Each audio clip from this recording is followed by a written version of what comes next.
Hello and नमस्कार, मैं सुरेंद्र वर्मा रूहानी लॉ क्लासेस के यूट्यूब चैनल पर आप सबका हार्दिक स्वागत करता हूं। मोस्ट वेलकम, हार्दिक अभिनंदन। कल की क्लास में अपने संविधान निर्माण की प्रक्रिया की शुरुआत कर दी थी। हमने देखा संविधान सभा का गठन कैसे हुआ, संविधान सभा के अंदर कितने मेंबर थे तथा संविधान सभा की पहली बैठक जो होती है या पहला अधिवेशन जो होता है उसके बारे में हमने पूरी डिटेल के अंदर जानकारी ले ली थी।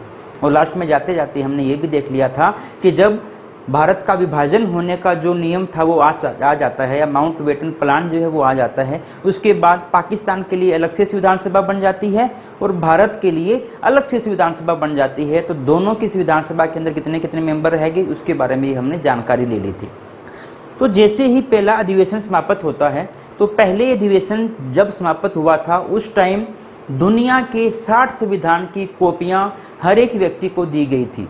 जितने भी मेंबर थे ना संविधान सभा के अंदर, हर एक व्यक्ति को दुनिया के 60 संविधानों की कॉपियां दी गई थी कि आप घर जाइए, इनको आराम से पढ़िए, पढ़ के इनके ऊपर विचार कीजिए तथा जब हम हमारा संविधान बना रहे होंगे तब आपके पास कुछ ना कुछ तो हो बताने के लिए कि वहाँ के संविधान के अंदर ऐसा था, वहाँ के संविधान के अंदर ऐसा था और हमारे संविधान के अंदर क्या होना चाहिए, या दुनिया के जितने भी अच्छे संविधान हैं और उन सभी संविधानों में जो जो अच्छी बातें हैं उन सभी बातों को हम हमारे संविधान के अंदर रख सकें। इसके लिए सभी को हिदायतें दी गई थी कि आप दुनिया के 60 संविधान जो हैं उनका आप क्या कीजिए, पहले अध्ययन कीजिए, उसके बाद हम आगे की बात करेंगे। साथ ही साथ हमने देखा था कि नेहरू जी ने उद्देश्य प्रस्ताव रखा था और उद्देश्य प्रस्ताव को स्वीकार भी कर लिया गया था। मतलब अब हमारे पास ऑब्जेक्टिव है, एक उद्देश्य है कि हमने संविधान के अंदर क्या क्या करना है, क्या क्या हमने बनाना है। तो उस उद्देश्य प्रस्ताव के आधार पर प्रारूप तैयार करना था और प्रारूप तैयार करने की जिम्मेवारी दी गई थी हमारे, कल ही हमने देखा संविधान सभा के संवैधानिक जो सलाहकार थे जिनका नाम था सर बी.एन. राव। तो सर बी.एन. राव को यह जिम्मेदारी दी गई है कि आपने क्या करना है, संविधान का प्रारूप तैयार करना है। और संविधान का प्रारूप तैयार किसने किया था? Sir BN. राव ने तैयार किया था। तो सबसे पहला पॉइंट जो मैंने आज के बताया है आपको, वो बताया है संविधान का प्रारूप। संविधान का प्रारूप, प्रारूप का मतलब होता है भी खाका, ढांचा, जिसको एक हिसाब से मैं कह दूं कंकाल, जो हमारी बॉडी का कंकाल है उसको ही हम क्या कहते हैं, प्रारूप कहते हैं। तो हमारे संविधान का प्रारूप जो है वो किस व्यक्ति ने तैयार किया था? वो तैयार किया था सर बी.एन. राव, जो हमारे संविधान सभा के क्या थे भाई, संवैधानिक अध्यक्ष, संवैधानिक सलाहकार थे, आप सभी जानते हो। तो संविधान का प्रारूप तैयार किया सर बी.एन. राव ने और ये संविधान सभा के सलाहकार थे। बार बार मैं आपको ये शब्द कहूंगा। दूसरा, एक बार ना एग्जाम में क्वेश्चन आया था कि डॉक्टर बी.आर. अम्बेडकर ने या डॉक्टर भीमराव अम्बेडकर ने संविधान का मुख्य प्रारूपकर्ता, चीफ ड्राफ्टमैन किसको माना है? तो वो क्वेश्चन भी आप लिख लो। आप क्वेश्चन था, कौन से एग्जाम में आया था मुझे ख्याल नहीं है, लेकिन क्वेश्चन आया था इसलिए मुझे याद आ गया। क्या क्वेश्चन था? Doctor B R. अम्बेडकर ने संविधान का मुख्य प्रारूपकर्ता किसे कहा या किसे माना? हम सभी जानते हैं कि हमारा संविधान जो है 26 नवंबर 1949 को बन के तैयार हो गया था और उस दिन हमने संविधान को स्वीकार कर दिया था, आंशिक रूप से लागू कर दिया था। ये हम आज की क्लास में ही पढ़ने वाले हैं। जब 26 नवंबर से एक दिन पहले जब अपना अंतिम भाषण दे रहे थे डॉक्टर बी.आर. अम्बेडकर 15 नवंबर 1949 को, तो 15 नवंबर 1949 को अपने भाषण के अंदर ये बोला उन्होंने कि जो हमारी संविधान सभा है, इस संविधान सभा के संयुक्त सचिव थे जिनका नाम था S.N. मुखर्जी। तो उन्होंने कहा कि संविधान को बनाने में मेरी सबसे ज़्यादा हेल्प यदि किसी व्यक्ति ने की है तो वो S.N. मुखर्जी ने की है। वो एक हिसाब से देवे पुरुष की तरह मेरे संविधान सभा के अंदर आए और संविधान सभा में संविधान बनाने में हमारी हेल्प की। इसलिए मैं S.N. मुखर्जी को संविधान का मुख्य प्रारूपकर्ता मानता हूँ। क्यों मानना, वो उनका विचार है। क्वेश्चन है कि डॉक्टर बी.आर. अम्बेडकर ने संविधान का मुख्य प्रारूपकर्ता किसे माना? तो इसका उत्तर है हमारे पास S.N. मुखर्जी को। किसको भाई? S.N. मुखर्जी। दोनों ही हमें याद रखने हैं, S.N. मुखर्जी। और ये कौन थे भाई? संविधान सभा के संयुक्त सचिव थे, जिसे ज्वाइंट सेक्रेटरी कहा जाता है हमारे पास, वो थे ये संविधान सभा के संयुक्त सचिव। तो दोनों क्वेश्चन इंपॉर्टेंट है। अब आपके दिमाग के अंदर एक बात आ रहा होगा कि सर आप कह रहे हो कि संविधान का प्रारूप तैयार किया था सर BN राव ने, लेकिन सर हमने तो एक समिति का नाम सुना है जिसका नाम क्या है, प्रारूप समिति। सर हम तो एक समिति को जानते हैं और हमें तो ये पता है कि प्रारूप समिति ने भारतीय संविधान का प्रारूप तैयार किया था, है ना, बहुत अच्छे से हम जानते हैं और हमें शायद यही पढ़ा होगा हमने कि भारतीय संविधान का प्रारूप जो है प्रारूप समिति ने तैयार किया था। तो सर हमें तो ये पता है और आप बता रहे हो सर BN राव ने तैयार किया था, तो सर आप तो बेवकूफ़ बना रहे हो या गलत बता रहे हो। गलत क्यों पढ़ा रहे हो? गलत नहीं पढ़ा रहा भाई, ध्यान से देखना। जो प्रारूप तैयार करना था ना, खाका तैयार करना था कि हमारे संविधान के अंदर क्या क्या होना चाहिए। खाके का मतलब यही है क्या क्या होना चाहिए। इस उद्देश्य प्रस्ताव में हमने लिख दिया था कि हमारा उद्देश्य क्या है, हमने कैसा हमारा संविधान चाहिए, डेमोक्रेसी हमें चाहिए, समाजवादी हमें संविधान चाहिए, पंथ निरपेक्ष चाहिए, सेकुलर चाहिए, ये सब तो हमने हमारे उद्देश्य के अंदर लिख दिए थे। अब उस उद्देश्य के आधार पर हमारे संविधान में क्या क्या चीज़ें होनी चाहिए, एग्जाम्पल के लिए लोकसभा होनी चाहिए, विधानसभा होनी चाहिए, राज्यसभा होनी चाहिए, राष्ट्रपति होना चाहिए, प्रधानमंत्री होना चाहिए, राज्यपाल होना चाहिए, सुप्रीम कोर्ट होना चाहिए, हाई कोर्ट होना चाहिए, ये सब जो लिखा है ना, ये इसको हम बोलते हैं कि हमारा खाका तैयार किया गया, प्रारूप तैयार किया गया कि कम से कम ये चीज़ें होनी चाहिए हमारे पास। तो उसी प्रारूप को जो तैयार किया था वो सर BN राव ने तैयार किया था। तो सर फिर प्रारूप समिति ने क्या किया था? प्रारूप समिति को यह काम दिया गया था कि जो ढांचा सर BN राव ने तैयार किया है उस ढांचे के आधार पर आपने संविधान बनाना है।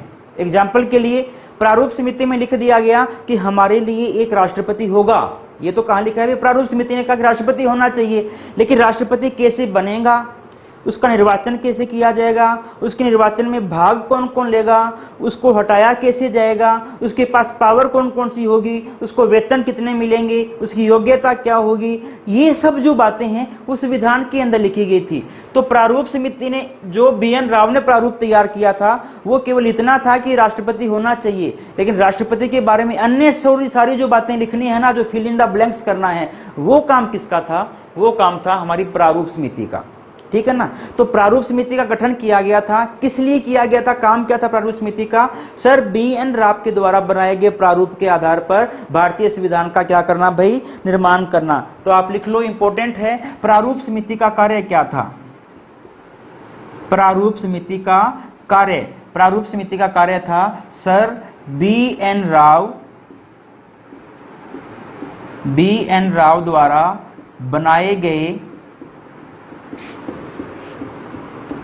प्रारूप के आधार पर या प्रारूप के अनुसार संविधान का निर्माण करना।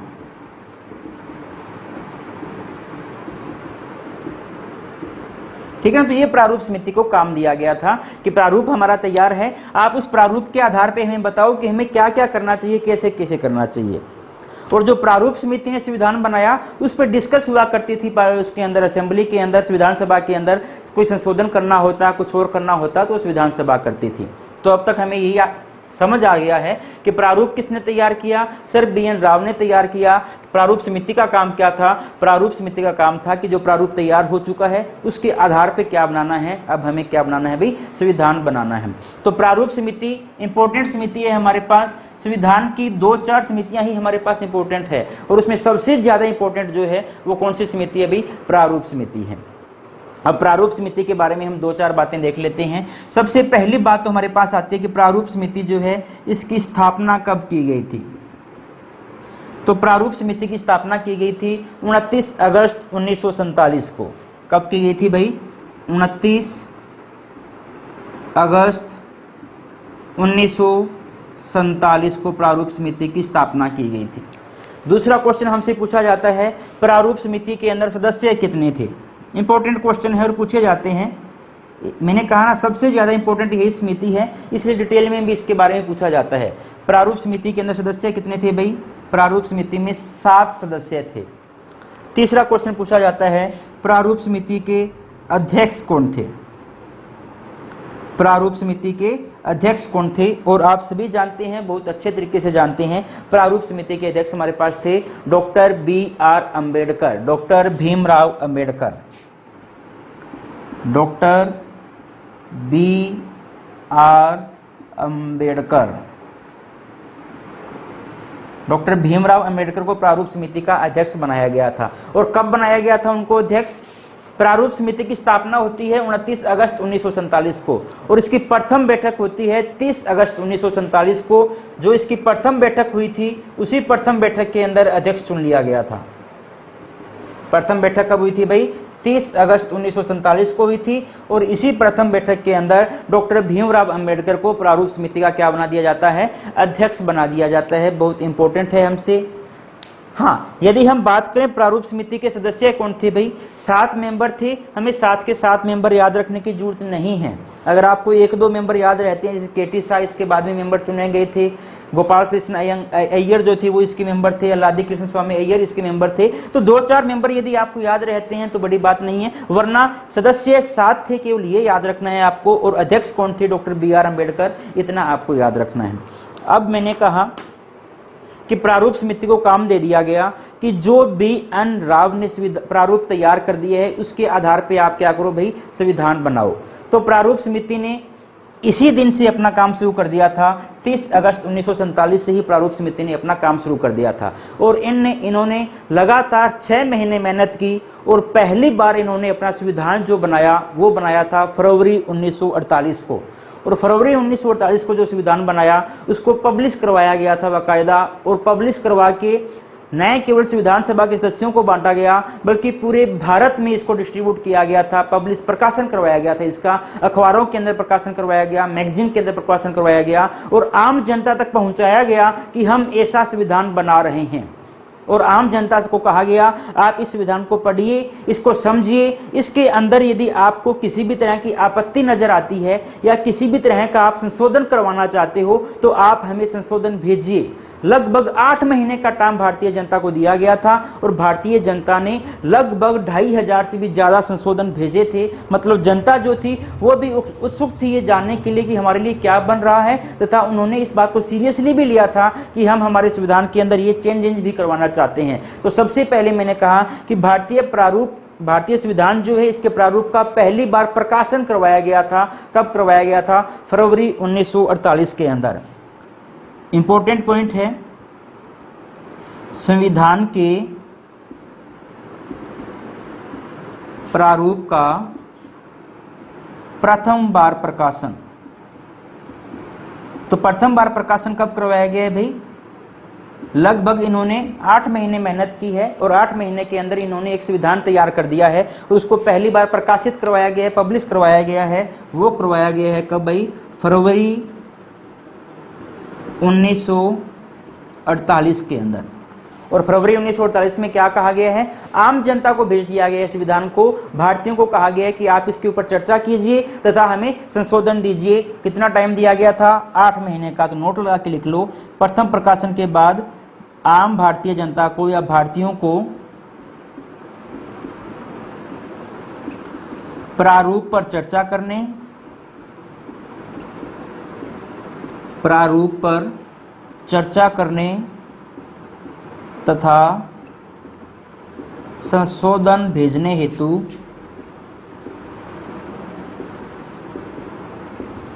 8 माह का समय दिया गया।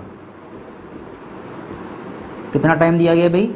8 महीने का टाइम उनको दिया गया है। 8 महीने के अंदर लोगों के संशोधन आते चले गए हैं और जो जो संशोधन आया है उन संशोधनों को उन्होंने क्या किया है भाई? इस प्रारूप के अंदर संशोधित करना शुरू कर दिया है। और ठीक 8 महीने के बाद उन्होंने क्या किया है? भारतीय संविधान के दूसरे प्रारूप का प्रकाशन किया है। जनता को कहा कि आपने संशोधन भेजे थे, हम आपके संशोधन को इसके अंदर प्रवेश कर रहे हैं और अब हम क्या कर रहे हैं भाई? दूसरे प्रारूप का प्रकाशन करते हैं। तो संविधान के द्वितीय प्रारूप का प्रकाशन या प्रारूप का दूसरी बार प्रकाशन किया गया है।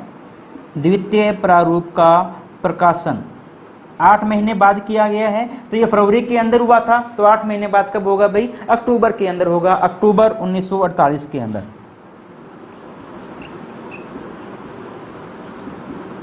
अक्टूबर 1948 के अंदर। उसके बाद फिर से जनता से संशोधन मांगे गए हैं, जनता ने संशोधन दिए हैं और उन संशोधनों के आधार पे फिर से अगले ही महीने के अंदर 4 नवंबर 1948 को फाइनल प्रकाशन उन्होंने कर दिया है कि हमने आपके सुझाव मांग लिए हैं, 2 बार सुझाव मांग लिए, अब हम क्या कर रहे हैं, प्रारूप का अंतिम बार प्रकाशन कर रही हैं। और वो हमारे पास तीसरा प्रकाशन था, अंतिम प्रारूप का प्रकाशन या प्रकाश कौन सी बार भाई, तीसरी बार प्रकाशन किया गया। और वो कब किया गया, उसकी डेट इंपॉर्टेंट है हमारे पास, 4 नवंबर 1948 को, 4 नवंबर 1948 को। ये था भाई अंतिम प्रकाशन है कि हमने जितने आपसे सुझाव मांगने थे आपने सुझाव दे दिए हैं, हमने जितने संशोधन करने थे आपके उतने हमने कहे आपके सुझावों के आधार पर संशोधन कर दिए हैं और अब हम ये अंतिम प्रारूप बना रहे हैं। जनता से सुझाव मांग लिए गए हैं, जनता के संशोधन को शामिल कर लिया गया है। अब जनता के संशोधन के आधार पर जो प्रारूप हमारे पास बना है, जो संविधान हमारे पास बना है, अब उस संविधान पे चर्चा होगी संविधान सभा के अंदर। अब संविधान सभा के अंदर बताया जाएगा कि ये जो हमारा संविधान है ये अच्छा है या बुरा है, इसमें क्या चेंज करने हैं। तो अब तक जो संविधान था, संविधान सभा का कोई रोल नहीं था। अब तक तो प्रारूप समिति प्रारूप तैयार कर रही थी या संविधान तैयार कर रही थी और उसके अंदर जनता के संशोधन मांगे जा रहे थे। तो जो अंतिम बार प्रारूप का प्रकाशन किया गया 4/11/1948 को, इसी दिन भारतीय संविधान को पहली बार संविधान सभा के अंदर पढ़ के सुनाया गया था डॉक्टर BR अम्बेडकर के द्वारा, जिसे कहते हैं संविधान का प्रथम वाचन। देखो मैंने 2 शब्द यूज कर रहा हूं, यहां पर जो मैंने शब्द यूज किया है वो प्रकाशन यूज किया है, पब्लिश करवाया गया है, छपवाया गया है, ठीक है ना। तो भारतीय संविधान को 3 बार ही पब्लिश करवाया गया था। क्वेश्चन आ जाता है संविधान के प्रारूप को कितनी बार पब्लिश करवाया गया था, प्रकाशित करवाया गया था, तो 3 बार उसका प्रकाशन करवाया गया था। जो तीसरी बार प्रकाशन हुआ है उसको कह दिया अब ये हमारा अंतिम प्रकाशन है, अब हम इसमें जनता की राय पे कोई संशोधन नहीं करने वाले, अब हम इसको डिस्कस करेंगे कहां पर भाई, पार्लियामेंट के अंदर। जो तीसरी बार का प्रकाशन था उसको पहली बार संविधान सभा के अंदर पढ़ के सुनाया गया, इसलिए उसे कहा जाता है भारतीय संविधान का प्रथम वाचन। तो पहली बार वाचन किया गया है, पढ़ के सुनाया गया है। किसके द्वारा सुनाया गया है, डॉक्टर BR अम्बेडकर के द्वारा सुनाया गया है। और कब सुनाया गया है, 4/11/1948 को। तो अगली बात आप लिख लो, संविधान का प्रथम वाचन, संविधान का संविधान सभा में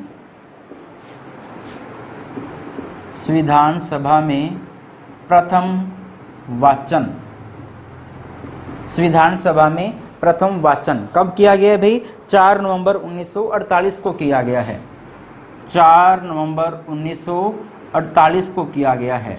और किसके द्वारा किया गया है, डॉक्टर BR अम्बेडकर के द्वारा संविधान के अंदर पहली बार वाचन किया गया है।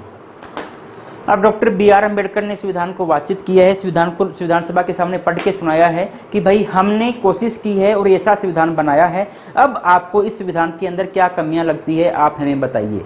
तो पहली बार जो वाचन हुआ था उसके ऊपर डिस्कस की गई केवल 5 दिन के लिए, 4 तारीख को हुआ और डिस्कस की जाती है, इसके ऊपर चर्चा की जाती है। कितने दिन के लिए भी, 5 दिन तक इस पर चर्चा की जाती है।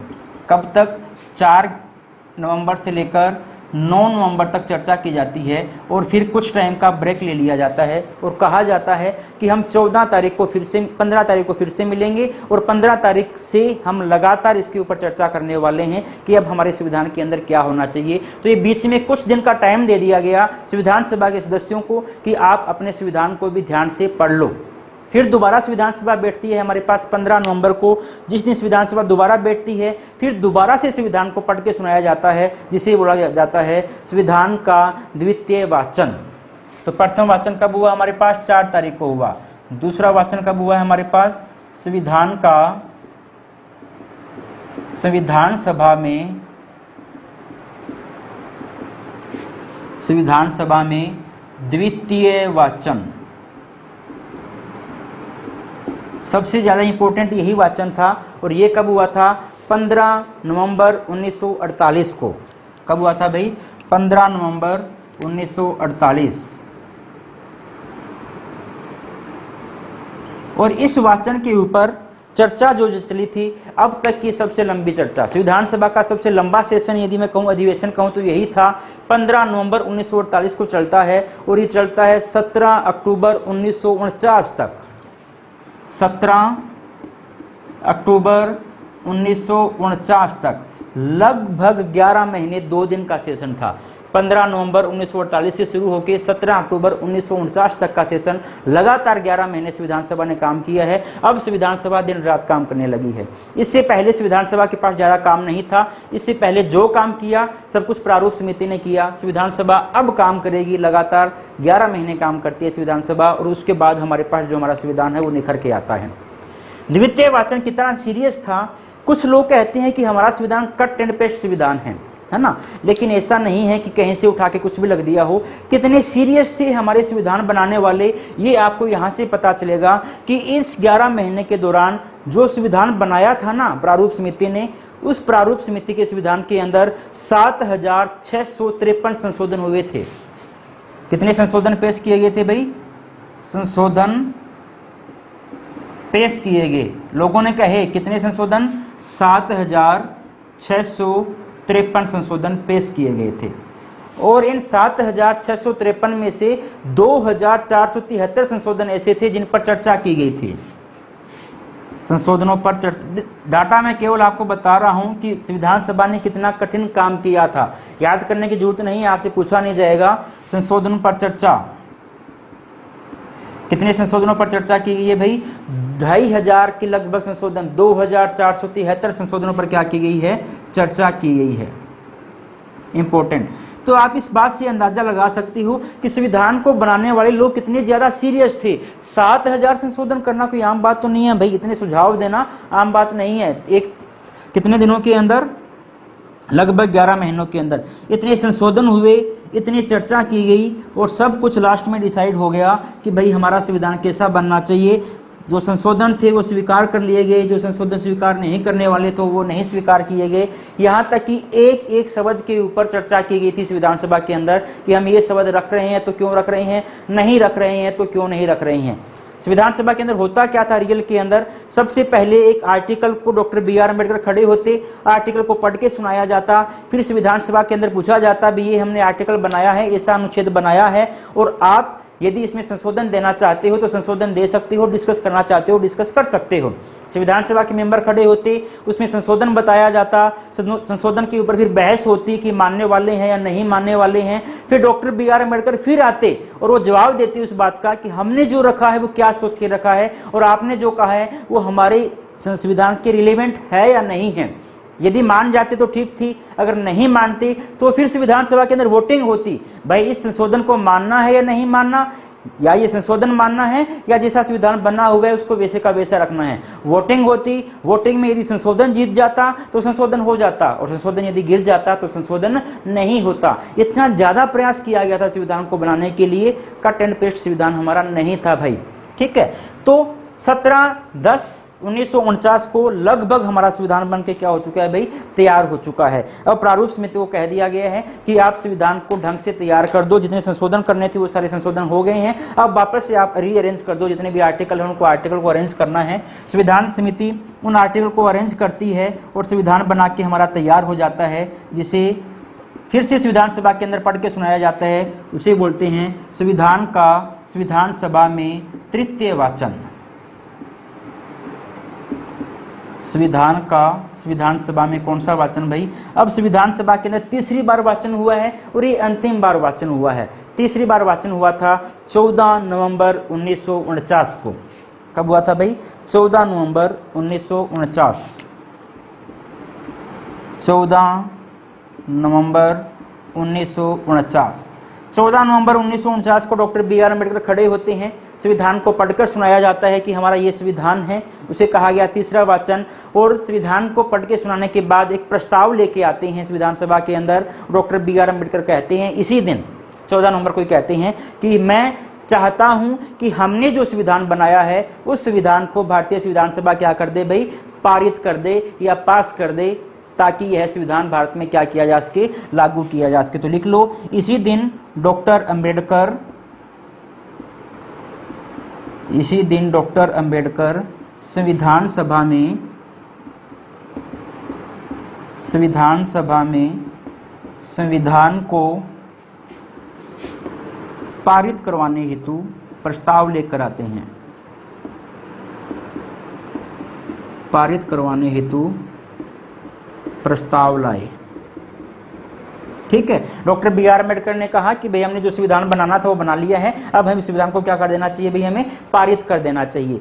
इस प्रस्ताव के ऊपर डिस्कस होती है, लगभग 7-8 दिन हमारे पास ये डिस्कस चलती है और अंत में 26 नवंबर 1949 जो हम दिन जानते हैं, उस दिन संविधान सभा के द्वारा हमारे संविधान को क्या कर दिया जाता है भाई, पारित कर दिया जाता है, पास कर दिया जाता है। वो हम प्रस्तावना के अंदर भी पढ़ते हैं ना कि आज हम एतद द्वारा 26 नवंबर 1949 को संविधान को क्या करते हैं, पारित करते हैं। तो संविधान को पारित किया जाना,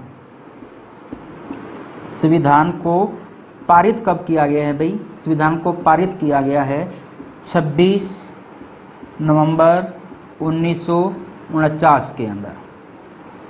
तो 26 नवंबर 1949 को हमारा संविधान बनकर तैयार हो चुका है और संविधान को क्या कर दिया गया भाई, पारित भी कर दिया गया है। तो 26 नवंबर 1949 तक जो संविधान को बनने में टाइम लगा था, शुरू कब हुआ था, 9 दिसंबर से शुरू हुआ था, आप जानते हो। 9 दिसंबर से लेकर 26 नवंबर 1949 तक का जो टाइम पीरियड था, वो टाइम था हमारा 2 साल 11 महीने 18 दिन। तो यहाँ पर आप लिख लो, तो संविधान को बनने में जो लगा हुआ समय था, संविधान निर्माण में लगा समय, संविधान निर्माण में लगा समय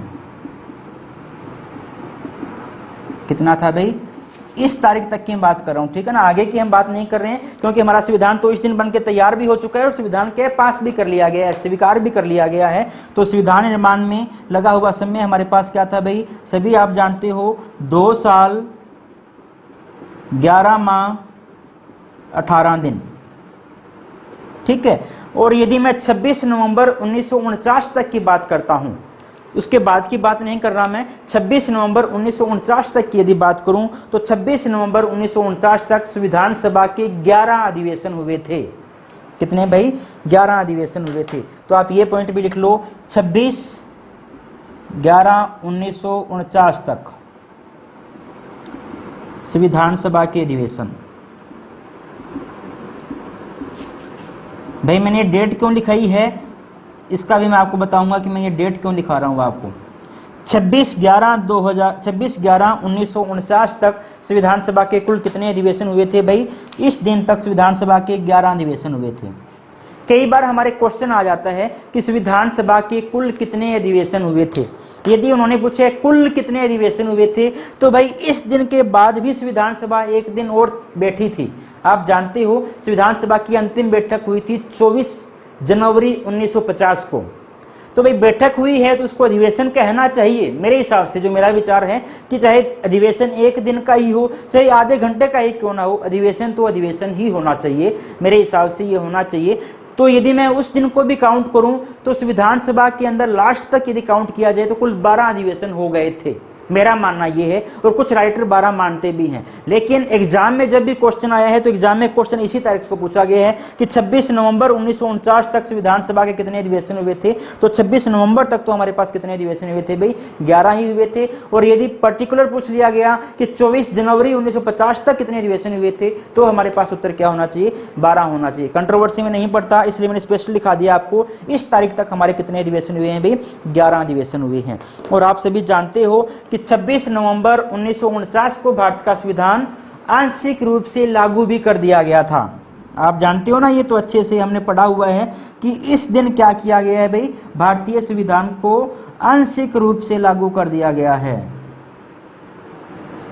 भारतीय संविधान को आंशिक रूप से लागू कर दिया गया है। अब आंशिक रूप से लागू करने का मतलब क्या है, जस्ट थोड़ा अभी आधी मिनट के बाद हम देखने वाले हैं। अभी के लिए जो मैंने पढ़ा है, हाँ क्वेश्चन आता है भारतीय संविधान का प्रकाशन कितने बार किया गया, तो 3 बार प्रकाशित किया गया अभी भारतीय संविधान के प्रारूप को। प्रथम प्रकाशन, सेकंड प्रकाशन, थर्ड प्रकाशन।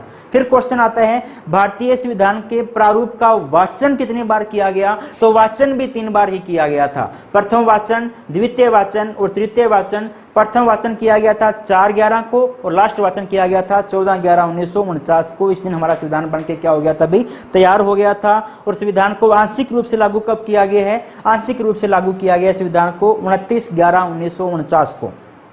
मैं आपको बार बार एक ही बात बोलता हूं कि यदि आप इन क्लासेस का मैक्सिमम फायदा उठाना चाहते हैं तो अपने साथ कॉपी लेकर बैठिए, पेन लेकर बैठिए। जो कुछ भी मैं यहाँ लिख रहा हूँ कम से कम उतना तो आप लिखते ही जाइए। जो मैं बता रहा हूँ वो आप लिखो नहीं लिखो आपकी मर्जी, लेकिन जितना मैं पैनल पे लिखता हूँ उतना तो कम से कम आप लिखते ही जाइए, ताकि एग्ज़ाम के टाइम में आप रिवीजन कर सको तथा आप अपने मैक्सिमम मार्क्स स्कोर कर सको। क्योंकि हमारा अल्टीमेट मकसद तो यही है ना कि हमारे एग्ज़ाम के अंदर ज़्यादा नंबर आने चाहिए। हमने क्लास लगाई या नहीं लगाई क्या फ़र्क पड़ता है, एग्ज़ाम में हमारे नंबर आ गए तो हमारी सारी बातें दूर हो जाती है कि हमने पढ़ा या नहीं पढ़ा। तो ये एग्ज़ाम में नंबर लेने की ज़रूरी है कि आप नोट्स ज़रूर बनाओ। तो अभी मैंने आपको एक बात बताई, संविधान का आंशिक रूप से प्रावर्तन या आंशिक रूप से लागू कर देना। संविधान को आंशिक रूप से लागू कर दिया गया है। कब लागू कर दिया गया है भाई, जिस दिन संविधान को हमने स्वीकार किया है संविधान सभा ने 26 नवंबर 1949 को। इसी वजह से आपको पता है ना संविधान दिवस मनाया जाता है इसी दिन 26 नवंबर 1949 को। 26 नवंबर को संविधान दिवस के रूप में मनाया जाता है। 2015 में इसकी शुरुआत की गई थी। अब आंशिक रूप से लागू करने का मतलब क्या है, आंशिक रूप से लागू करने का मतलब है कि हमने पूरे संविधान को तो लागू नहीं किया, लेकिन संविधान के कुछ एक ऐसे प्रोविजन या कुछ एक अनुच्छेद ऐसे हैं हमारे संविधान के जिसको हमने उसी दिन लागू कर दिया। जो इंपॉर्टेंट अनुच्छेद थे जिनको लागू करना बहुत हमारे लिए जरूरी था उनको हमने उसी दिन लागू कर दिया, और बाकी अनुच्छेद को लागू करने के लिए हमने कुछ दिन का वेट किया। हमने पिछली क्लासेस के अंदर हमने देखा है कि जो लाहौर अधिवेशन हुआ था कांग्रेस का, उसके अंदर हमने डिसाइड किया था कि 26 जनवरी 1930 को हम क्या बनाएंगे, हमारा पहला स्वाधीनता दिवस बनाएंगे।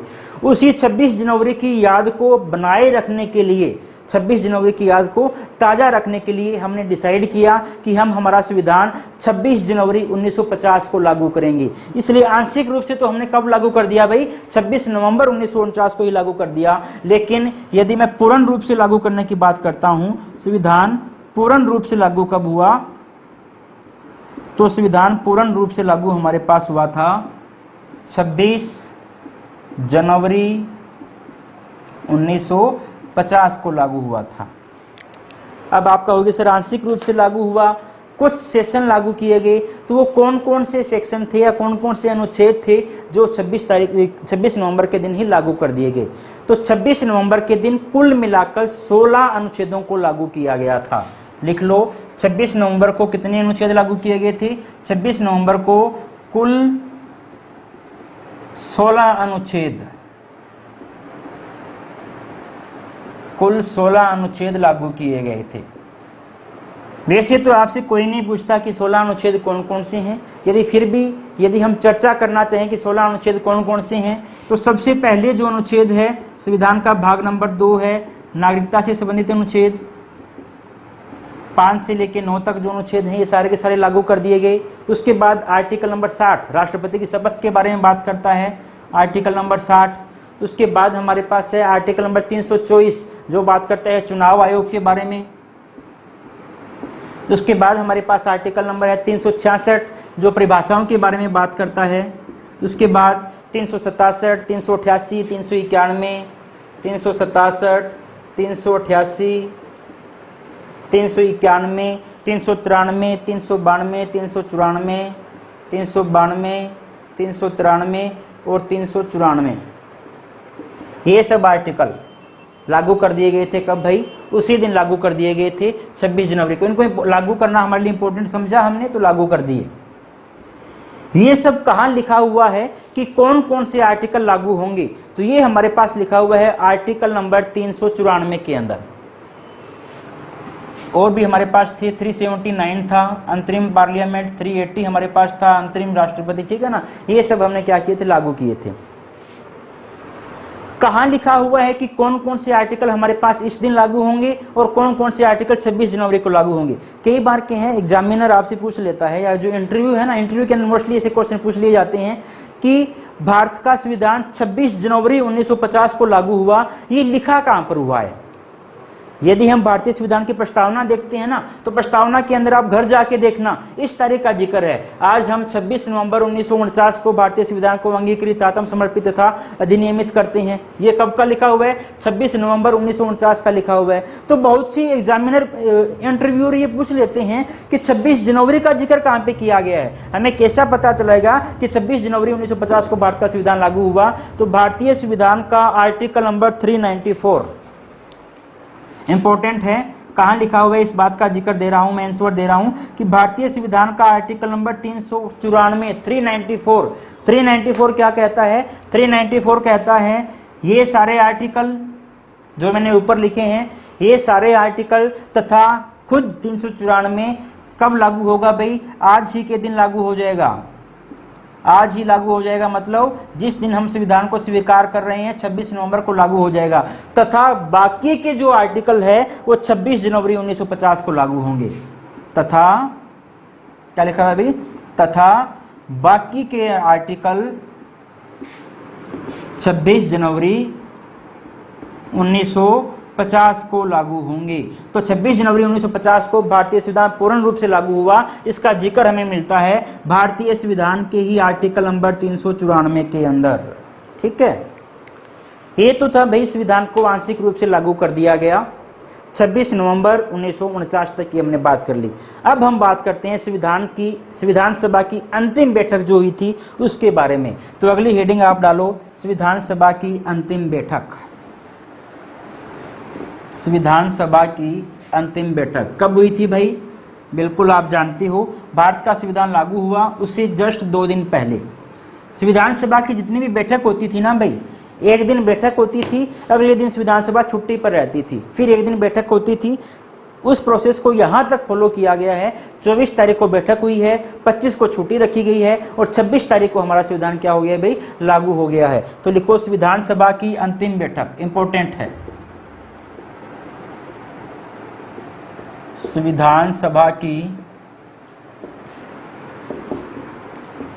अंतिम बैठक कब हुई थी भाई? 24 जनवरी 1950। समझना हमारे लिए जरूरी है कि इस बैठक के अंदर क्या क्या किया गया था। मैंने आपको अभी बताया कि संविधान को हमने स्वीकार तो कर लिया है, संविधान सभा ने कह दिया है ठीक है, जो अब संविधान बन चुका है अब इसमें संशोधन हम नहीं करेंगे, हमारी तरफ से फुल एंड फाइनल यही संविधान है। संविधान बन चुका है, तैयार है संविधान हमारा, लेकिन अभी तक संविधान सभा के सदस्यों ने संविधान के ऊपर हस्ताक्षर नहीं किए हैं। तो संविधान सभा के ऊपर हस्ताक्षर करने के लिए संविधान के सदस्यों को बुलाया गया है। कब बुलाया गया भाई? 24 जनवरी 1950 को। तो इस दिन पहला जो काम किया गया है वो यही किया गया है, संविधान सभा के सदस्यों के द्वारा संविधान के ऊपर हस्ताक्षर किए गए हैं। तो सबसे पहला काम क्या किया गया है भाई इसमें? संविधान सभा के सदस्यों द्वारा संविधान पर हस्ताक्षर। मेरे साथ साथ लिखते रहो भाई, संविधान सभा के सदस्यों द्वारा संविधान पर हस्ताक्षर। संविधान सभा के सदस्यों के द्वारा संविधान पर क्या किए गए हैं भाई? हस्ताक्षर किए गए हैं। तो यहां से कुछ क्वेश्चन बनते हैं, हमारे लिए इंपॉर्टेंट क्वेश्चन बनते हैं। सबसे पहला क्वेश्चन आता है कि 24 तारीख को संविधान के ऊपर कुल कितने लोगों ने हस्ताक्षर किए थे? सबसे पहला क्वेश्चन क्या आता है भाई? कुल कितने सदस्यों ने हस्ताक्षर किए थे? कुल कितने सदस्यों ने हस्ताक्षर किए थे? हम जानते हैं भी कुल हमारे पास 299 मेंबर बच गए थे, है ना। पाकिस्तान की संविधान सभा अलग बनने के बाद हमारे पास टोटल 299 मेंबर बच गए थे। 299 के 299 ने यहाँ पे साइन नहीं किए। हैदराबाद हमारे पास ऐसा था जिसने लास्ट तक अपने पास कोई हमारा मेंबर भेजा ही नहीं था। कुछ एक मर गए होंगे, कुछ एक ने इस्तीफा दे दिया होगा, कुछ एक ने साइन किए नहीं होंगे। तो इस दिन कुल जो साइन हमारे पास किए थे वो किए थे 284, 284 लोगों ने। कितने लोगों ने साइन किए थे भाई? 284 लोगों ने संविधान के ऊपर इस दिन हस्ताक्षर किए थे। क्वेश्चन ये भी आ जाता है, संविधान के ऊपर प्रथम हस्ताक्षर किसने किया था? प्रथम व्यक्ति जिसने संविधान के ऊपर क्या किया हो भाई? हस्ताक्षर किए हो, उनका नाम था पंडित जवाहरलाल नेहरू। पंडित जवाहरलाल नेहरू क्यों किए थे भाई? क्योंकि उस दिन उनको किसी मीटिंग के अंदर जाना था। डॉक्टर अंबेडकर ने संविधान सभा को बताया कि पंडित नेहरू किसी मीटिंग के अंदर जाना चाहते हैं, इसलिए सबसे पहले उनके हस्ताक्षर हम करवा लेते हैं, उनको फ्री करते हैं, उसके बाद बाकी लोग हस्ताक्षर करते रहेंगे। फिर आता है कि अंतिम बार हस्ताक्षर किसने किए थे? अंतिम हस्ताक्षर किसके हुए हैं संविधान के ऊपर? संविधान के ऊपर सबसे लास्ट में हस्ताक्षर किए हैं हमारे डॉक्टर राजेंद्र प्रसाद ने। डॉक्टर राजेंद्र प्रसाद, क्योंकि ये संविधान सभा के अध्यक्ष थे, अध्यक्ष होने के नाते इन्होंने सबसे अंत में हस्ताक्षर किए हैं। एक इंटरेस्टिंग पॉइंट है, एक व्यक्ति ऐसे थे जो संविधान सभा के अंदर उस दिन उपस्थित भी थे। उन्होंने संविधान निर्माण के अंदर पार्टिसिपेशन भी किया था और लगभग उन्होंने हर आर्टिकल में कोई ना कोई अपना संशोधन दिया था, लेकिन उनके बहुत से संशोधन ऐसे थे जो माने नहीं गए थे, जिसकी वजह से वो नाराज थे। उनका कहना था कि यार जैसा मैं संविधान बनाना चाहता था वैसा संविधान नहीं बना है, इसलिए मैं संविधान के ऊपर हस्ताक्षर नहीं करूंगा। तो क्वेश्चन आ जाता है, संविधान के अंदर उपस्थित भी थे संविधान सभा के अंदर, फिर भी उन्होंने हस्ताक्षर नहीं किए। उनका नाम था हसरत मोहनी। तो क्वेश्चन लिख लो, संविधान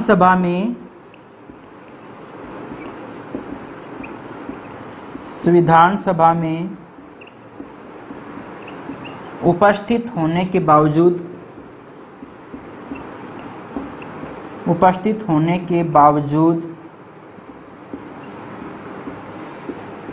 हस्ताक्षर नहीं करने वाले सदस्य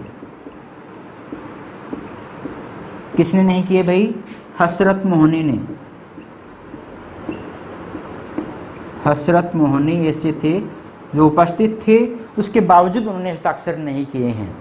अगली बात, जो संविधान सभा के मेंबर ने हस्ताक्षर किए हैं वो किसके ऊपर किए हैं भाई? कितने प्रतियों के ऊपर हस्ताक्षर किए हैं?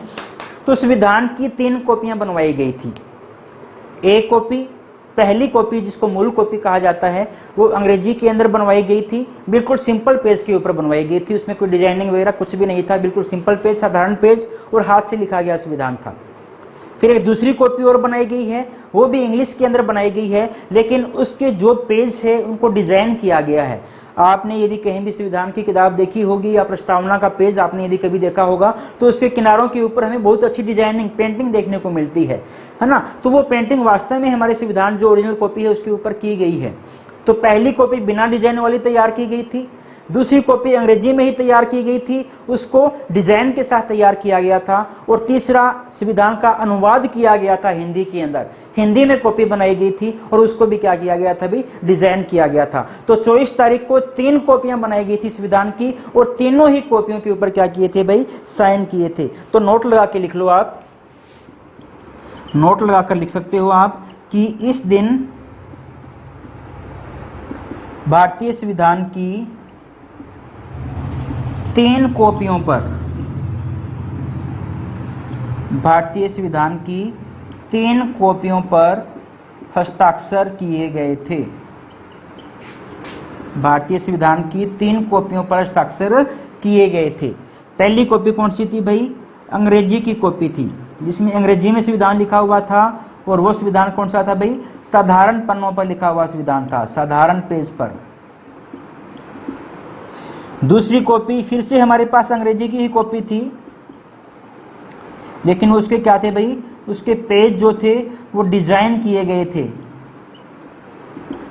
और तीसरी हमारे पास क्या था भाई? हिंदी में अनुवाद की गई कॉपी थी, हिंदी में अनुवाद की गई कॉपी थी, उसके भी पेज क्या किए गए थे? डिजाइन किए गए थे।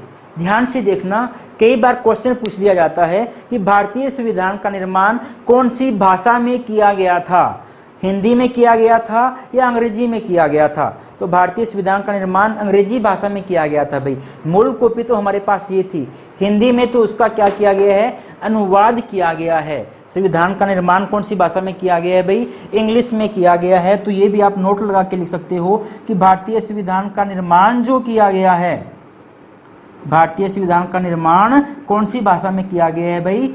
हिंदी भाषा में किया गया है, अंग्रेजी भाषा में किया गया था, और हिंदी में इसका क्या किया गया था भाई, अनुवाद किया गया था। हमारे लिए बहुत ज़्यादा इम्पोर्टेंट है कि भारतीय संविधान का निर्माण अंग्रेजी भाषा में किया गया था।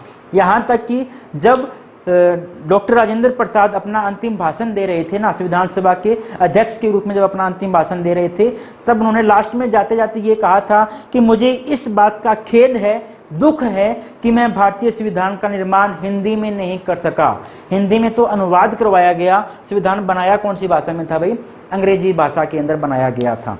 तो अब आप कहोगे सर ये पेज डिजाइन किए गए हैं, तो डिजाइन किसने किया? और मैंने अभी आपको बताया कि संविधान को हाथ से लिखा गया था, तो संविधान को हाथ से लिखने वाला व्यक्ति कौन था?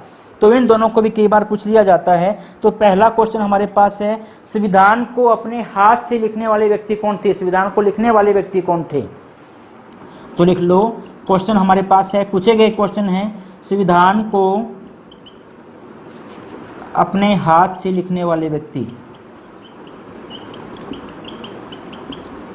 संविधान को अपने हाथ से लिखने वाले व्यक्ति कौन थे? संविधान को अपने हाथ से लिखने वाले व्यक्ति थे भाई, कौन थे भाई? प्रेम बिहारी बोस रायजादा। क्या नाम है भाई? बहुत बड़ा नाम है, प्रेम बिहारी बोस रायजादा।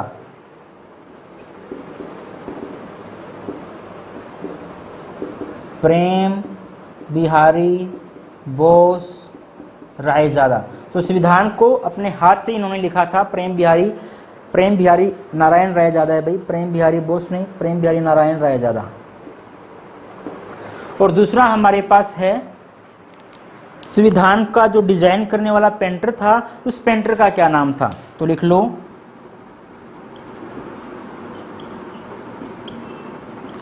संविधान को या संविधान की कॉपी को डिजाइन करने वाले,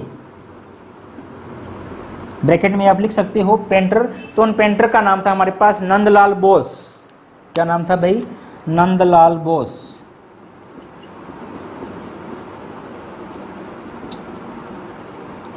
जो कुछ भी मैं इस पैनल के ऊपर लिख रहा हूं, सभी के सभी एक एक क्वेश्चन हैं, इस बात को ध्यान रखना। तो अभी तक हमने किया है कि जो संविधान सभा की अंतिम बैठक हुई थी, संविधान सभा की अंतिम बैठक कब हुई थी भाई? 24 जनवरी 1950 को जो हुई थी, उस बैठक के अंदर पहला काम क्या किया गया? पहला ही काम किया गया है, संविधान सभा के ऊपर या संविधान की कॉपियों के ऊपर क्या किए गए भाई? हस्ताक्षर किए गए हैं, और इस हस्ताक्षर से संबंधित जितने भी क्वेश्चन बन सकते थे, सारे क्वेश्चन हमने लिख दिए हैं। अब हम जाते हैं दूसरे काम की तरफ। दूसरा काम इस दिन किया गया है कि जन गण मन को भारत के राष्ट्रीय गान के रूप में स्वीकार किया गया है। और तीसरा काम किया गया है, साथ ही साथ वंदे मातरम को भारत के राष्ट्रीय गीत के रूप में स्वीकार किया गया है। जनगण मन हमारा राष्ट्रीय गान है, और वंदे मातरम के भाई हमारा राष्ट्रीय गीत है, आप सभी बहुत अच्छे से जानते हो। तो दूसरा काम लिख लीजिए। दूसरा काम जो किया गया है वो है हमारे राष्ट्रीय गान तथा राष्ट्रीय गीत, राष्ट्रीय गान तथा राष्ट्रीय गीत को क्या किया गया भाई? इसी दिन स्वीकार किया गया है। कब स्वीकार किया गया? 24 जनवरी 1950 को। ठीक है ना। जब स्वीकार करने की बात है तो मैं कुछ एक्स्ट्रा इन्फॉर्मेशन आपको देना चाहता हूँ। संविधान सभा ने समय समय के ऊपर कुछ चीज़ों को स्वीकार किया था, जैसे तिरंगे झंडे को हमारा क्या बनाया था भाई? राष्ट्रीय ध्वज बनाया था। तो कई बार क्वेश्चन आ जाता है तिरंगे झंडे को राष्ट्रीय ध्वज के रूप में कब स्वीकार किया गया? तो तिरंगे झंडे को राष्ट्रीय ध्वज के रूप में स्वीकार किया गया था 22 जुलाई 1947 को। लिख लो, तिरंगे को, ये एक्स्ट्रा इन्फॉर्मेशन है, ठीक है ना। तिरंगे को राष्ट्रीय ध्वज के रूप में स्वीकार करना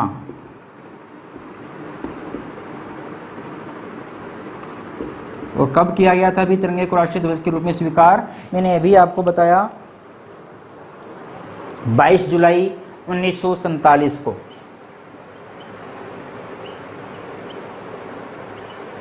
22 जुलाई 1947 को तिरंगे को राष्ट्रीय झंडे के रूप में स्वीकार किया गया है। इसीलिए आप जानते हो 22 जुलाई को बनाया जाता है झंडा दिवस।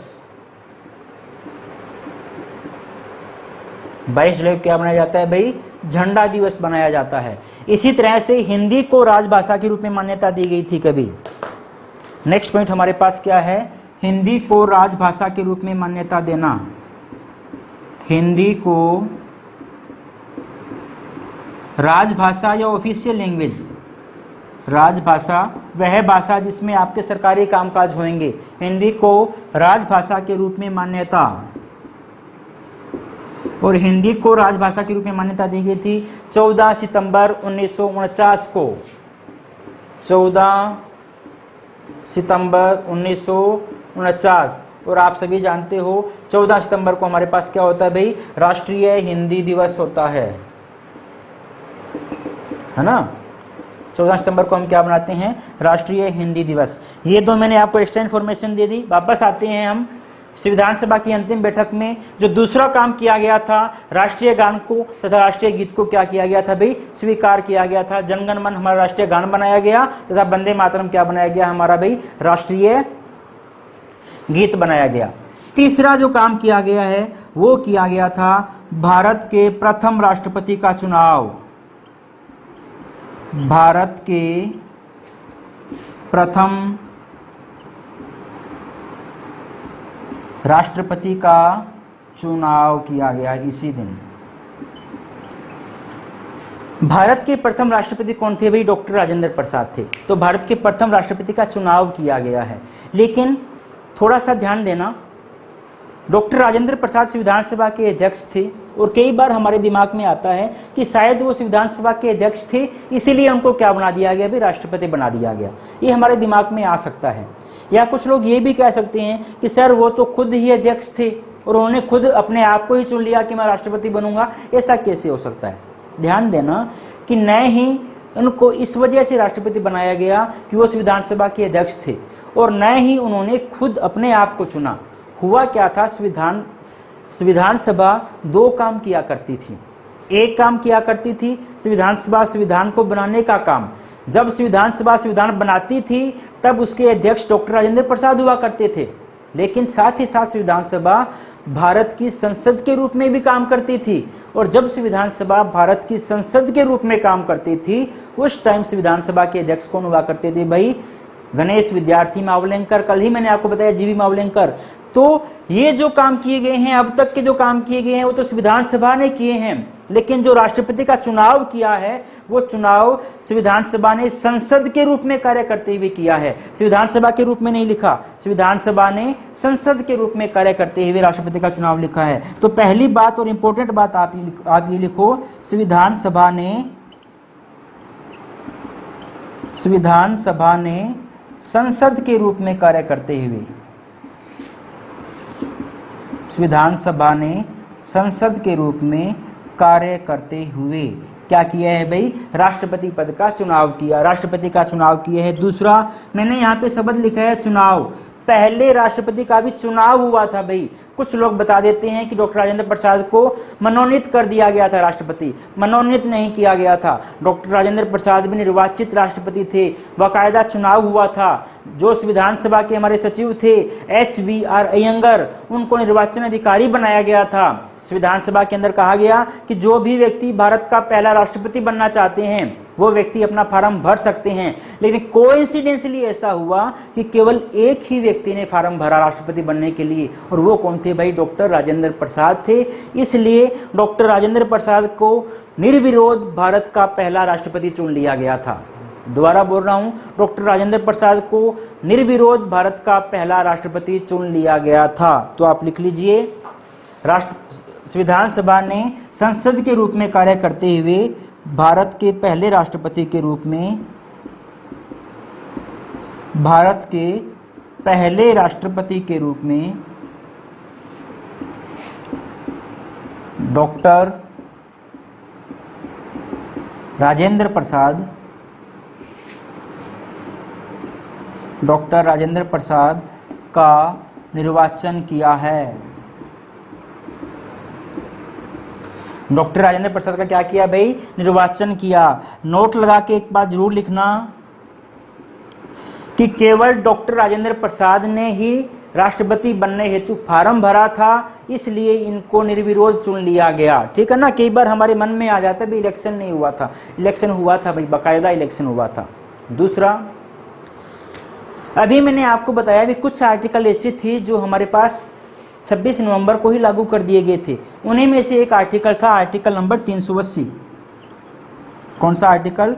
Article number 380। आर्टिकल नंबर 380 किसके बारे में बात करता है? आर्टिकल नंबर 380 बात करता है अंतरिम राष्ट्रपति के बारे में। अंतरिम राष्ट्रपति, देखिए यदि मैं पूरे भारतीय संविधान की बात करता हूं तो भारतीय संविधान के अंदर राष्ट्रपति लिखा हुआ है, तो राष्ट्रपति का चुनाव तो लोकसभा, लोकसभा के मेंबर, राज्यसभा के मेंबर, विधानसभा के मेंबर, इनके द्वारा किया जाता है। लेकिन अभी तो नए हमारे पास लोकसभा है, नए हमारे पास राज्यसभा है, नए हमारे पास विधानसभा है। हमारे पास तो केवल और केवल एक ही सभा है, जो कौन सी है भाई? संविधान सभा है। तो संविधान सभा राष्ट्रपति कैसे बना सकती है, इसके बारे में लिखा हुआ है 380 में। 380 में क्या लिखा हुआ है? अंतरिम राष्ट्रपति होगा। और अंतिम राष्ट्रपति कौन होगा? जब तक भारतीय संविधान के प्रोसेस के अनुसार नया राष्ट्रपति नहीं चुन लिया जाता, तब तक संविधान सभा के द्वारा चुना गया राष्ट्रपति अंतरिम राष्ट्रपति के रूप में कार्य करेगा। तो ये जो डॉक्टर राजेंद्र प्रसाद चुने गए हैं वो कौन से आर्टिकल के तहत चुने गए हैं भाई? आर्टिकल नंबर 380 के तहत चुने गए हैं। जो हम राष्ट्रपति के आर्टिकल देखते हैं ना 52-53, उनके तहत नहीं चुने गए। किसके तहत चुने गए हैं? आर्टिकल नंबर 380 के तहत इनका चुनाव हुआ है। तो आप लिख सकते हो 380 किसके बारे में बात करता है? अंतरिम राष्ट्रपति।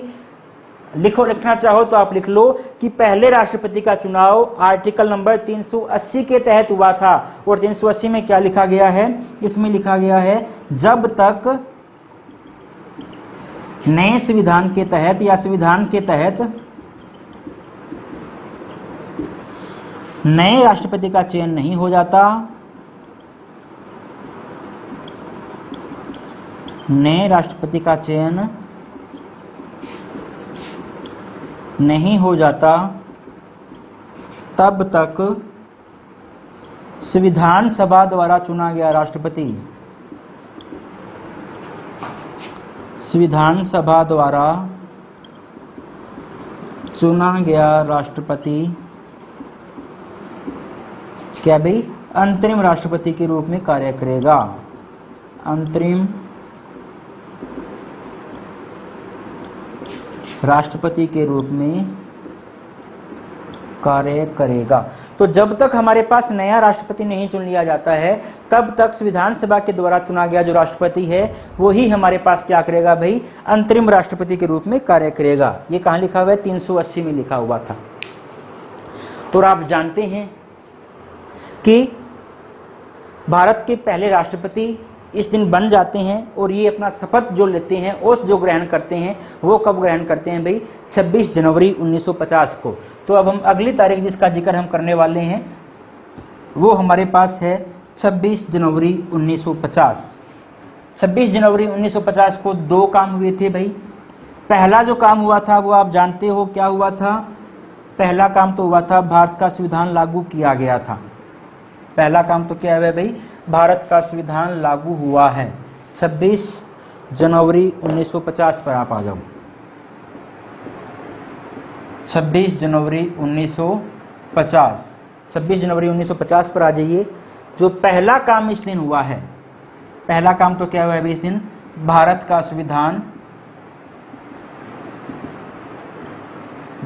संविधान क्या हो चुका है भाई? लागू हो चुका है। और जो दूसरा काम हुआ है वो ये हुआ है, भारत के प्रथम राष्ट्रपति डॉक्टर राजेंद्र प्रसाद ने इस दिन शपथ ग्रहण की है। क्या भाई? भारत के प्रथम राष्ट्रपति कौन भाई? डॉक्टर राजेंद्र प्रसाद। डॉक्टर राजेंद्र प्रसाद ने क्या किया है भाई? शपथ ग्रहण की है।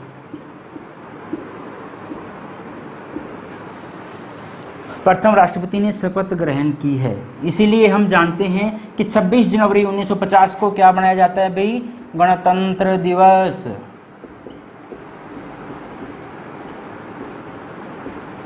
26 जनवरी 1950 को क्या बनाते हैं? गणतंत्र दिवस।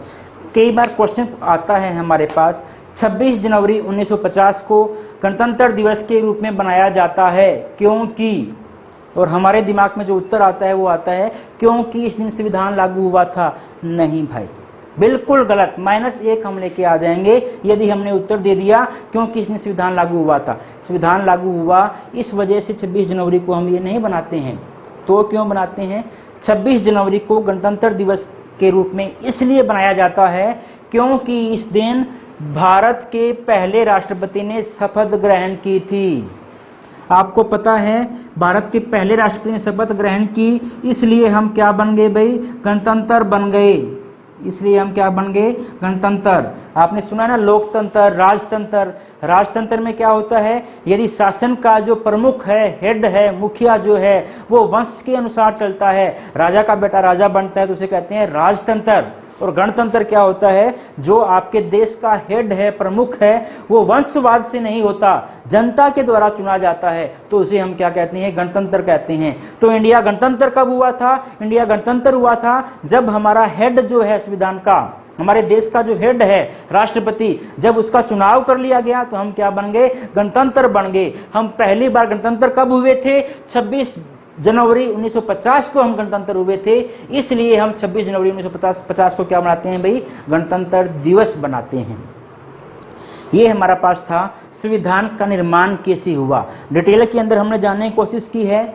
मैंने आपको जितना आपके लिए जरूरी है उससे थोड़ा ज़्यादा ही बताने की कोशिश की है। अब इससे ज़्यादा डिटेल के अंदर जानने की हमें बहुत ज़्यादा जरूरी नहीं है। संविधान सभा ऐसा टॉपिक है जिसको यदि करवाया जाए तो मुझे लगता है कम से कम 2 महीने की क्लास भी हमारे पास कम होगी। 50 क्लास के अंदर भी यदि हम करवाना चाहें तो भी संविधान सभा का टॉपिक पूरा नहीं होगा। लेकिन एग्जाम की पॉइंट ऑफ व्यू से जो जो इंपॉर्टेंट क्वेश्चन आते हैं सब क्वेश्चन मैंने करवाने की कोशिश की है। अब थोड़ा सा पोर्शन बचा है संविधान सभा के बारे में, कुछ एक महत्वपूर्ण फैक्ट बचे हैं। संविधान सभा की आलोचना की जाती है, उनके बारे में हम चर्चा करेंगे। साथ ही साथ संविधान सभा की कुछ एक समितियाँ थी, उन समितियों के अध्यक्ष हमसे पूछ लिए जाते हैं, उनके बारे में हम अगली क्लास के अंदर चर्चा करेंगे। और डॉक्टर BR अम्बेडकर का संविधान निर्माण के अंदर क्या योगदान था वो हमारे पास पूरा एक टॉपिक है। आजकल मोस्टली एग्जाम के अंदर आप देखोगे टॉपिक के नाम से दिया गया है कि डॉक्टर BR अम्बेडकर की संविधान निर्माण में भूमिका, तो उसको हम डिटेल से एक क्लास के अंदर जानने की कोशिश करेंगे। तो यही हमारे पास था संविधान सभा के बारे में, जितना हम जान सकते थे हमने जाना आज की क्लास में।